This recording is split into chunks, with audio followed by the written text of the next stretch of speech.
धाकड़ खबर, बेखौफजुमा बेबाक अंदाज। धाकड़ खबर में आपका स्वागत है। मैं आपके साथ हूं अकरम रईस खान। आज जिस मुद्दे की मैं बात करने जा रहा हूं उसके लिए एक शेर पहले आपकी नजर कर रहा हूं। शायद कोई नई बात नजर आती है हम में, शायद कोई नई बात नजर आती है हम में, आईना हमें देख के हैरान सा क्यों है। आजकल रात दिन कुछ लोग ऐसे पैदा हो गए हैं, चाहे वो सत्ता के शीर्ष पर बैठे हुए हैं, चाहे गली मोहल्ले में चाय पानी की दुकानों पर बैठे हुए हैं, नया नया इतिहास खोज कर लाते हैं। तो ऐसा ही इतिहास खोज डाला है देश के रक्षा मंत्री राजनाथ सिंह ने। पिछली बार गृह मंत्री हुआ करते थे, लोग उनको निंदा मंत्री ज्यादा कहा करते थे। उन्होंने कहा कि साहब, नेहरू सरकारी पैसे से बाबरी मस्जिद बनाना चाहते थे, वही बाबरी मस्जिद जिसको 6 दिसंबर 1992 को तोड़ा गया। तो बनाना क्यों चाहते थे भाई? लेकिन उनको सरदार पटेल ने रोक दिया था, और सरदार पटेल से सोमनाथ मंदिर बनाने को लेकर भी पंडित नेहरू ने जवाब तलब किया था। क्या वाकई में ऐसा हुआ था?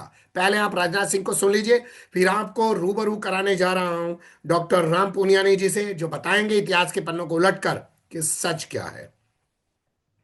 बहनों भाइयों, वल्लभ भाई पटेल उदार व्यक्ति भी थे। वे सच्चे अर्थों में सेकुलर थे, पंथ निरपेक्ष थे।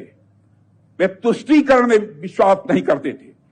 जब पंडित जवाहरलाल नेहरू बाबरी मस्जिद के मुद्दे पर सरकारी खजाने से पैसा खर्च करने की बात जब उन्होंने छेड़ी थी, सरकारी खजाने से पैसा खर्च करके बाबरी मस्जिद बनवाई जानी चाहिए, उसका भी विरोध यदि किसी ने किया था तो गुजराती मां की कोख से पैदा हुए सरदार वल्लभ भाई पटेल ने ही किया था मेरे बहनों भाई।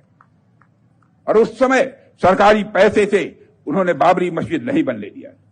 फिर नेहरू जी ने सोमनाथ मंदिर के पुनर्निर्माण का सवाल उठाया। नेहरू जी ने क्या कहा?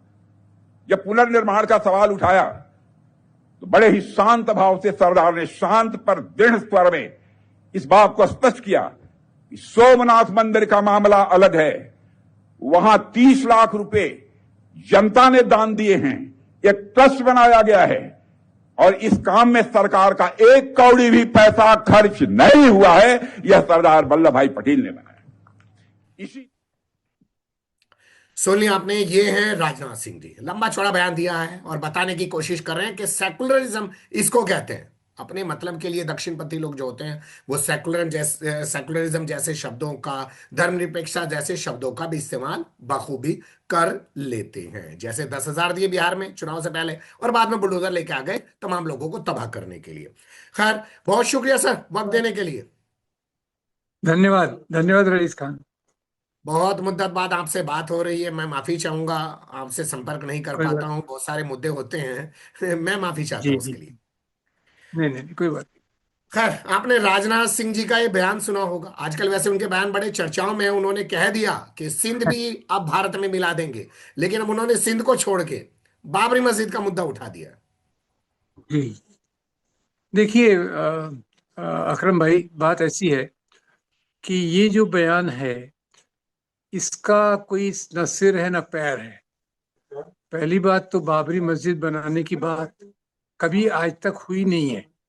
बात जो हुई है वो राम मंदिर के बनाने की बात हुई है, और राम मंदिर के बनाने की बात भी 1990 के बाद हुई, बाबरी मस्जिद को ढाने के बाद। और सरदार पटेल की मृत्यु कब हुई थी? 1950 में। तो इस बारे में उनकी कोई राय कभी इतिहास में नहीं है। फिर नेहरू ने कोई पैसा जो जमा किया वो बाबरी मस्जिद के लिए डाइवर्ट किया होगा, पूरी तौर से गलत है। न इसका कोई ऐतिहासिक प्रमाण है, न कोई पत्राचार है, न उस समय की कोई खबर है। खबर कुछ और है। खबर क्या है कि उस समय बाबरी मस्जिद में 1949 में दिसंबर की रात को राम लल्ला की मूर्तियों को रखा गया था। कुछ राम भक्तों द्वारा उन्होंने घुस के, 8-10 लोगों की टीम थी, उन्होंने राम लल्ला की मूर्तियों को रखा। और जब उन्होंने रखा तो फिर उस समय पंडित जवाहरलाल नेहरू ने उत्तर प्रदेश के मुख्यमंत्री गोविंद वल्लभ पंत को लिखा कि मूर्तियों को यहाँ से खाली करा दो, नहीं तो बाद में चल के बड़ा विवाद होगा। एक्चुअली नेहरू जी अपनी दूरगामी समझ के हिसाब से उन्होंने इस बात को कहा। और उसके थोड़ा पहले जब गांधी जी जिंदा थे तब एक और बात आई थी, वो थी सोमनाथ मंदिर की। अब सोमनाथ मंदिर में क्या हुआ कि गांधी जी को पत्र आए कि भाई अभी हम आज़ाद हैं और विदेशियों ने जो मंदिर तोड़े हैं सरकार ने उसको बनाना चाहिए। तो गांधी जी का उसमें जो लेटर है और जो जवाब है वो बहुत क्लियर है। उन्होंने कहा मंदिर बनना चाहिए, कोई एतराज नहीं है, पर मंदिर सरकारी पैसे से नहीं बनना चाहिए। सरकार का जो पैसा है वो जनता के टैक्स से आता है और वो जनता के काम में ही लगाया जाना चाहिए, मंदिर मस्जिद के काम में नहीं। और इसी बात को लेकर नेहरू आगे चले। तो इसलिए नेहरू जी ने भी फिर क्या किया, जब उनकी कैबिनेट ने स्वीकार कर लिया कि भाई ये पैसा सरकारी पैसे से नहीं बनेगा, तो नेहरू मंत्रिमंडल में एक मंत्री थे, गाडगिल। गाडगिल ने एक ट्रस्ट बनाया। सरदार पटेल भी उस ट्रस्ट में थे, गाडगिल भी थे। उन्होंने जनता से पैसा जमा किया और वो मंदिर बनाया।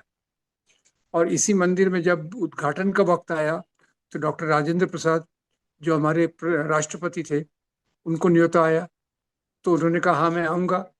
तो नेहरू जी ने कहा और कैबिनेट ने उसके समर्थन किया कि राष्ट्रपति की हैसियत से आपने वहां नहीं जाना चाहिए, राष्ट्रपति की हैसियत से नहीं जाना चाहिए, एक व्यक्ति के रूप में आप जा सकते हैं।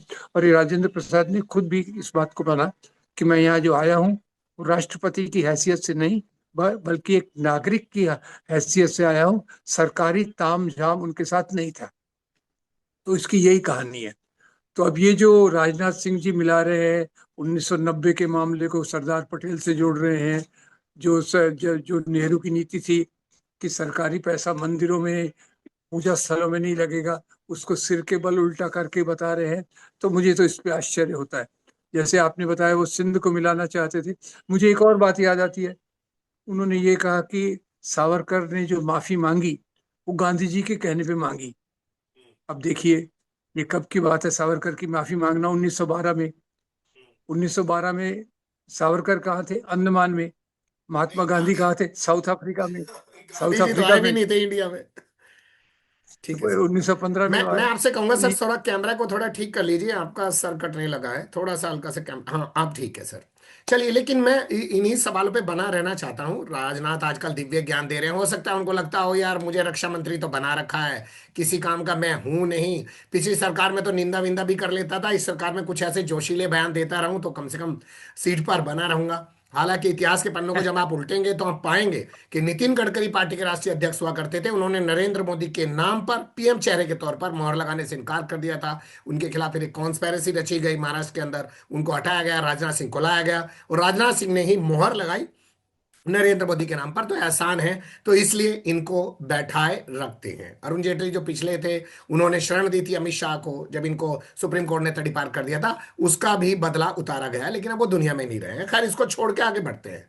ये कहना राजनाथ सिंह का, छोड़ देते हैं मंदिर मस्जिद वाले मुद्दे को, कि वो अपने गृह मंत्री से पूछ रहे हैं कि भाई फिर सोमनाथ में कैसा पैसा लगा रहे हो। तो उस पे सरदार पटेल नेहरू को बता रहे हैं कि कैसा पैसा लग रहा है, लेकिन आपने तो बताया कि बाकायदा सारी जानकारी नेहरू को पहले से थी कि ट्रस्ट बनाया, जनता का पैसा इकट्ठा किया। तो वो कैसे प्रधानमंत्री थे कि उन्हें पता ही नहीं था कि देश में चल क्या रहा है, और गृह मंत्री जो है वो उनको बताते थे कि ये तो ऐसे काम हुआ है। देखिए जवाहरलाल नेहरू के सरीखा कोई प्रधानमंत्री भारत में हुआ नहीं है मेरी राय में। और जहाँ तक उनके कार्य थे, उनकी सोच थी, वो पूरा आजादी के आंदोलन से मैच करती थी। संविधान के मूल्यों पर वो एक एक मिलीमीटर जो उनकी एक्टिविटी थी, गतिविधियां थी, वो भारतीय संविधान से मेल खाती थी। तो ऐसी कोई चीज हो गई जो उनको पता नहीं है, उसकी संभावना नहीं है, क्योंकि उन्होंने ही मना किया था कि सरकारी पैसे से सोमनाथ का मंदिर नहीं बनेगा। और हम्म। ट्रस्ट उनके सामने ही बना। वो तो 1964 तक जिंदा रहे, 63 या 64 तक, तो सब कुछ उनको पता था। तो हम्म। उनको जानकारी नहीं थी, ये कहना भी बिल्कुल गलत है, इसमें कोई हम्म। सच्चाई नहीं है। तो ये मनगढ़ंत कहानी है। मनगढ़ंत कहानी बनाने में क्या लगता है, लगा दिया। इसका कोई रेफरेंस आपको न सरदार पटेल के कॉरेस्पॉन्डेंस में मिलेगा, न ठीक नेहरू है। जी के पत्राचार में मिलेगा, क्योंकि आपस में काफी लेटर्स लिखते थे। आजकल ठीक है पता नहीं मंत्री लोग कैसे एक दूसरे से बात करते हैं, पर जी। प्रधानमंत्री जी की तो आदत थी कि पत्रों हम्म। के माध्यम से ही वो अपनी नीतियों को बताते थे। जी। खैर, अब इसी पे आगे बढ़ते हैं। इसे आप नेहरू को नीचा दिखाने की एक और दक्षिणपंथियों की कोशिश कहेंगे, या सरदार पटेल ने जो आरएसएस के खिलाफ कार्रवाई की थी, बैन लगा दिया था, उससे अपने आप को बचाने के लिए सरदार पटेल को अपना हीरो दिखाने की कोशिश करेंगे, क्या कहेंगे इसको? आपकी दोनों बातें सच है। एक तो इनकी कोशिश है कि सरदार पटेल को ऊंचा दिखा के नेहरू को नीचा दिखाने की कोशिश करना। वो उनकी सबसे बड़ी बात यह है कि नेहरू के सिद्धांतों को और नेहरू की गतिविधियों को वो हजम नहीं कर पा रहे। वो हम्म। एक व्यक्ति था जिसके इसमें कहीं भी कोई आप ऐसी बात नहीं निकाल सकते जिसके आधार पे धर्मनिरपेक्षता कमजोर हो या उन्होंने कभी भी कमजोरी दिखाई हो। तो जी। इसलिए वो तो पूरा इनके पहुंच के बाहर है। बाकी सब में कुछ ना कुछ वो ढूंढ लेते हैं। और सरदार पटेल को भी थोड़ा सा उनको ऊंचा ये भी दिखाना है, क्योंकि वही व्यक्ति थे। आपकी बात बिल्कुल सही है कि उन्होंने ही आरएसएस पे बैन लगाया था, इसलिए सरदार पटेल का थोड़ा और महिमा मंडन करना और नेहरू जी को बदनाम करना, ये तो उनकी शुरू से नीति रही है हर एक तरीके से। अच्छा सर, क्या आपको नहीं लगता जो लोग 1925 से कोशिशों में लगे हुए थे, आज सत्ता के शीर्ष तक पहुंचे हुए हैं और किस तरीके से हमारी संवैधानिक संस्थाओं को बर्बाद कर डाला है उन्होंने एक एक करके, चाहे सुप्रीम कोर्ट हो, सीजीआई पे हमला हो रहा है अंदर घुस के, चुनाव आयोग पे सवाल उठ रहे हैं, पूरा एडमिनिस्ट्रेशन हो, इसको छोड़ के अगर हम इनके सोच पे बात करें तो गांधी की हत्या आजादी के बाद होना, बाबरी मस्जिद के अंदर नवंबर 1949 के अंदर मूर्तियां रख देना, ये सब प्लान वे में नहीं होता चला गया सर? बिल्कुल बिल्कुल। ये स्पॉन्टेनियस नहीं है, अचानक किसी ने उठ के कर दिया, ऐसा नहीं है। इसके पीछे योजना थी। और इसमें आनंद पटवर्धन की फिल्म राम के नाम आप देखें तो उसमें हम्म। बाबरी मस्जिद में जो मूर्तियां रखी गई, उसके बारे में जिसने रखी थी, राम गोपाल कुछ तो भी उसका नाम था, और उसने बताया हम ये जो कर रहे हैं वो के नैयर के नेतृत्व में कर रहे हैं। के नैयर वहाँ के डिस्ट्रिक्ट मजिस्ट्रेट थे, जो बाद में भारतीय जनसंघ, जो भारतीय जनता पार्टी का पुराना अवतार था, उससे हम्म। वो एमपी बने थे। तो ये हम्म। वहां भी एक योजना थी। और 6 दिसंबर वाली भी एक योजना थी। उसमें अपने आप तो हो नहीं जाता, 3 लाख लोग अपने आप वहां पहुंच नहीं जाते। बिल्कुल आप सही कह रहे हैं, ये संयोग नहीं है, पहले उन्होंने चीजों को तोड़ा है, अब उसे मरोड़ रहे हैं, नया नया इतिहास गढ़ रहे हैं। इसलिए मैंने शुरू में ही कहा कि आईना हमें देख के हैरान सा क्यों है, अपना चेहरा देख रहे हैं परेशान हो रहे हैं, यार ये क्या नजर आ गया है। हम लोग तो कुछ और ही पढ़ लिख कर या आज भी जो दर्ज है किताबों में उसको समझकर बड़े हुए हैं या आगे बढ़ने की कोशिश कर रहे हैं। ये लोग कहाँ से दिव्य ज्ञानी पैदा हो गए। बहुत शुक्रिया, आपने वक्त दिया। फिर आपके साथ किसी और मुद्दे पे जुड़ने की कोशिश करेंगे सर। धन्यवाद। धन्यवाद धन्यवाद।